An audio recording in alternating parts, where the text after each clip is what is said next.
تاریخ نے لکھا کہ امام حسین علیہ السلام جب 2 محرم سے لے کے 9 محرم تک بار بار فوج یزید کو یہ بتا رہے تھے کہ میں وہ حسین ہوں جس کو اللہ کے رسول اپنے کندھوں پر سوار کرتے تھے۔ میں تو تمہارے بلاوے پہ تمہاری اصلاح کے لیے یہاں آیا تھا۔ تم میں سے بہت سارے لوگوں کے خط میرے پاس موجود ہیں، اور وہ یزید اللہ کے دین کو جھوٹا کہتا ہے۔ کیسے ہو سکتا ہے کہ میں وارث رسول اس کی بیعت کر لوں؟ تو اسی بیان نے یزید کی فوج میں بغاوت پیدا کر دی تھی۔ کچھ لوگ کہتے تھے کہ ہم نواسۂ رسول کو قتل نہیں کریں گے، تو کچھ کہتے تھے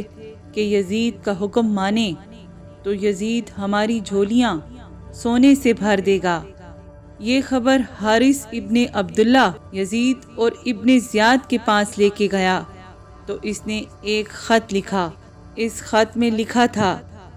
کہ میں ہر اس انسان کی جھولی سونے کے سکوں سے بھر دوں گا جو حسین کے سر کاٹنے میں پہل کرے گا، حسین کے بچوں کو مارنے میں سب سے زیادہ بے رحمی دکھائے گا۔ میں عرب کا بادشاہ یہ حکم دیتا ہوں کہ حسین کو اتنی بے رحمی سے مارو کہ آنے والے لوگوں تک یہ بات واضح ہو جائے کہ جو یزید کے خلاف سر اٹھائے گا تو یزید اس کا کیا انجام کر دے گا۔ جیسے ہی یہ خط عمر بن سعد و شمر کو ملا تو وہ تمام ساتھیوں سے کہتے ہیں کہ یہ تو خوشی کی بات ہے کہ تم سب کی جھولیاں سونے سے بھر جائیں گی، تمہارے حالات بدل جائیں گے،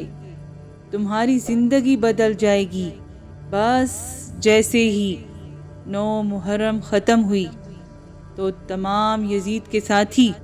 اپنی تلواروں کو لے کے امام حسین کے خیام کی طرف ایسے ٹوٹتے ہیں کہ ان کے ایک ایک بچے کو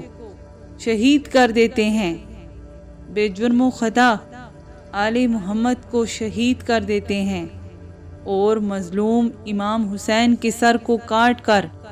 ان کی لاش کو پامال کر دیتے ہیں۔ رسول اللہ کی بیٹیوں کے سروں سے چادروں کو چھین کے ان کو قیدی بنا کے جھوم جھوم کے شام کی طرف جاتے ہیں تاکہ یزید ان کی جھولیاں سونے سے بھر دے۔ لیکن قدم قدم پہ امام سجاد اور بی بی زینب کے خطبوں نے سوئے ہوئے لوگوں کے ضمیر ایسے زندہ کیے کہ آج تک اس ظالم یزید پہ بچہ بچہ لعنت کرتا ہے۔ وہ یہ سمجھتا تھا کہ اس کے ڈر سے ہر کوئی اس کی تعظیم کرے گا، لیکن امام حسین نے اپنے خون سے اسلام زندہ کر کے قیامت تک یہ بتا دیا